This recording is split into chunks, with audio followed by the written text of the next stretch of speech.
The storybook was old, the kind of yellow-paged paperback you'd find buried in a church rummage sale bin. The cover had been taped back on years ago, long before Silvia could read the title for herself. But she didn't need to. She already knew how it ended. I sat on the edge of her hospital bed, the one wedged into what used to be a playroom and now buzzed with machinery I still didn't fully understand. The story rolled from my lips on autopilot. Then the big bad wolf said, little pig, let me come in." Silvia's voice was paper thin. "Not by the hair of my chinny chin." I smiled and looked up from the book. Her eyes, watery and sunken but still bright with some kind of impossible strength, held mine. Her bald head caught the soft yellow glow of her bedside lamp, and a thin, clear tube ran from her IV pole into her arm. The only arm not buried in stuffed animals and a threadbare quilt Margaret had sewn. When we found out we were having a girl. Margaret. God, if she could see all this now. The monitor to Silvia's left gave its soft, rhythmic beep. A lullaby in reverse. Not calming, just constant. I read through the rest of the story, each word falling heavier than the last. The pigs survived. The wolf didn't win. Happy ending, always. I closed the book and brushed a wisp of invisible hair from Silvia's forehead. Habit. She hadn't had hair in over a year now. "That was a good one," she said softly. "It's always been your favorite." "I like the third pig," she said. "He's smart. He makes a house that doesn't fall over." I nodded, trying to mask the lump in my throat. "Yeah, he's the smartest of them all." Silvia yawned, then frowned. "Is Grandma Susan staying tonight?" "She is."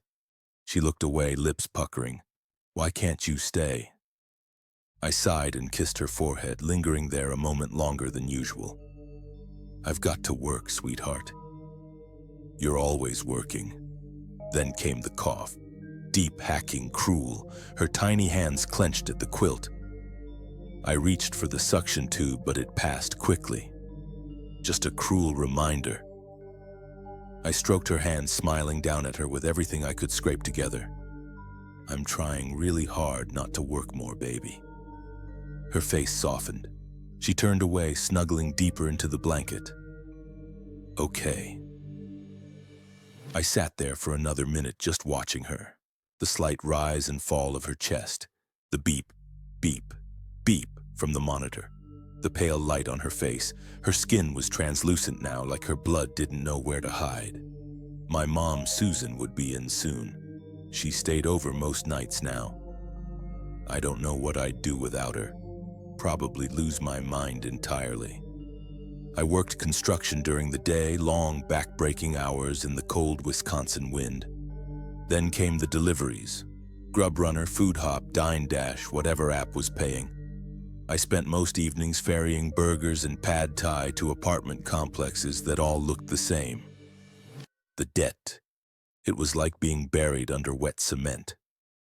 Silvia's treatment costs were nightmarish even with insurance, and everything else didn't pause just because you were drowning. Mortgage, groceries, utilities, gas.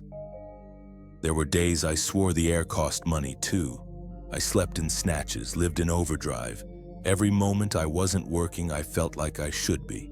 But right then, as I stood and tucked the quilt around Silvia's legs, I let myself pretend things were normal. "Good night, baby girl." "Night, Daddy." Her voice was barely louder than the monitor. I turned off the lamp, and for a brief second, the darkness felt peaceful. Then I opened the door and stepped out into the hall, back into the weight of straw. The doorbell rang. I paused halfway down the hallway and turned back towards Silvia's room. "That's Grandma," I said gently, poking my head in. "She's here to keep you company." Silvia mumbled something sleepy in reply, eyes already fluttering closed. I headed to the front door and opened it to find my mother, Susan, bundled against the chill with her overnight bag in one hand and a small stack of envelopes in the other. "Evening," she said softly, stepping inside and handing me the letters.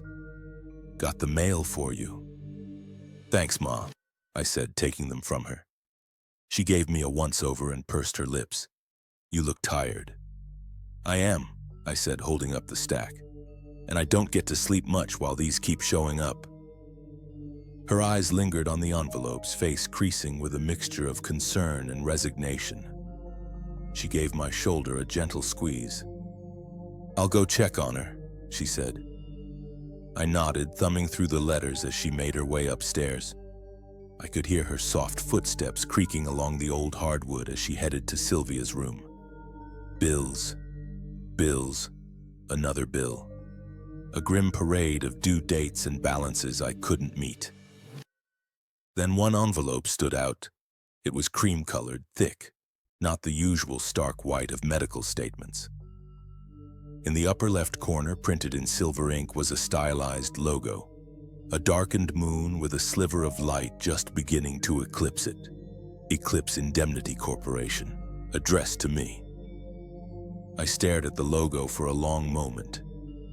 I'd never heard of the company before. It didn't sound familiar, but the envelope didn't look like junk mail either.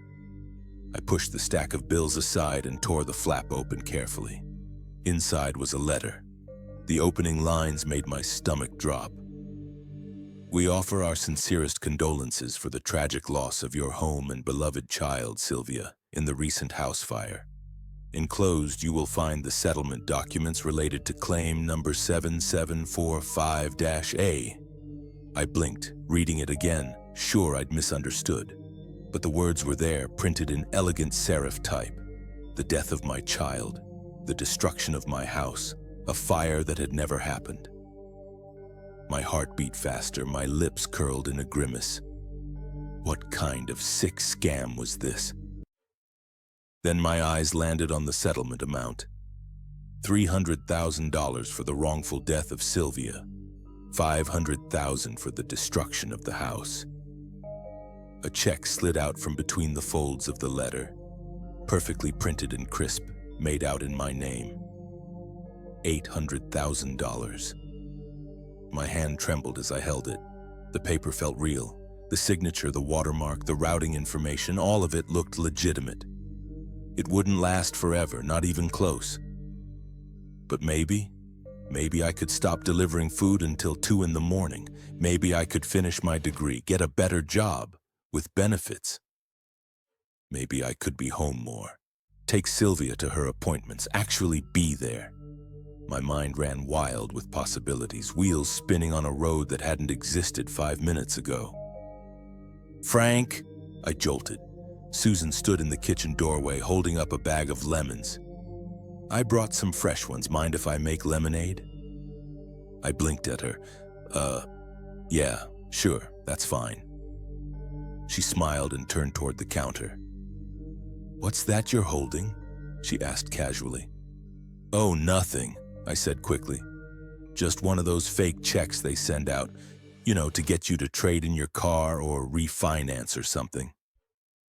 I folded the letter and the check in one motion and slid them into my back pocket. Susan gave me a look but didn't press. She turned to the sink, humming softly as she washed the lemons. I stood there, staring at nothing, my mind still on the number. $800,000 for a life that hadn't been lost. Susan nodded from the sink, her voice drifting back to me. "She's already drifting off. That medication makes her so sleepy, poor thing. But I'm going to make a pitcher of lemonade for when she wakes up tomorrow. Let it chill overnight." I nodded absently. "She'll love that." I stepped forward and gave my mom a hug. "Thanks again, Ma." She held on tight for a moment. "Be safe tonight." I left quietly, climbing into the truck parked in the driveway.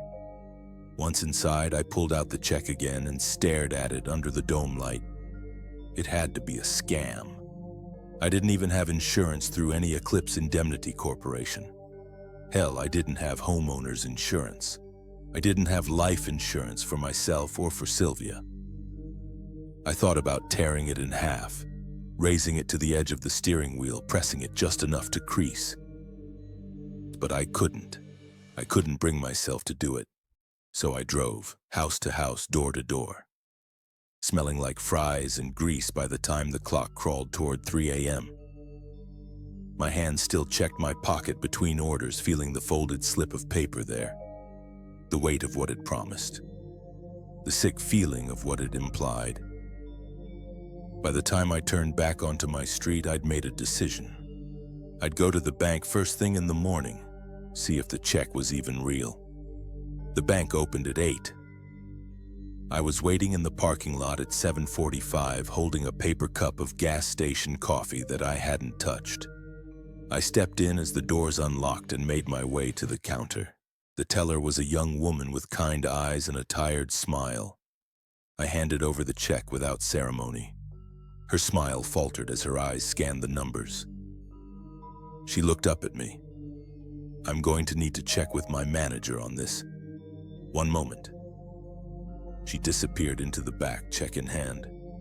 Minutes passed, my legs started to ache. My mind spiraled. Of course it was fake. I just handed some poor teller a piece of garbage.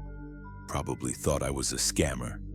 Then she returned, smiling again, a little more carefully. "It cleared," she said. "The funds have been deposited. You'll see them in your account shortly." She handed me a printed receipt. It showed the balance, all of it. I stared at the paper. $800,000. I swallowed hard. "Thanks," I said softly. And then I walked out into the morning light, my head spinning with possibilities I didn't know how to believe in yet. I climbed back into my truck and immediately pulled out my phone. My fingers trembled slightly as I opened the banking app. Sure enough, the check had cleared. $800,000 sat in my account like a cinder block. I stared at it in disbelief. Then, without meaning to, I slammed my fist against the roof of the cab and let out a sharp, guttural yell. Not joy, not anger. Something heavier. A release of pressure I hadn't even realized had been building. I called in sick, said I had a fever, maybe food poisoning. Didn't wait for a reply. I just started the engine and headed home. When I pulled up to the house, a strange sound hit me, sharp and shrill, echoing through the front windows. The fire alarm. I threw the truck into park and ran to the front door, flinging it open with my heart already pounding. Smoke wafted through the air from the kitchen. Not heavy, but thick enough to haze the room. Grandma Susan stood at the stove, waving a dish towel furiously at the ceiling. The toaster oven was smoking lightly, a blackened pastry visible through the glass. "Sorry," she called over the blaring alarm. I thought 5 minutes would be okay. I just wanted to crisp them up a little. I rushed over and helped her wave the smoke away. The alarm, finally detecting clear air, chirped twice and went silent. From upstairs came Silvia's voice, frail and frightened. "Daddy, what's happening?" Susan looked over at me. "Why are you home so early?" "Site's missing materials," I said quickly.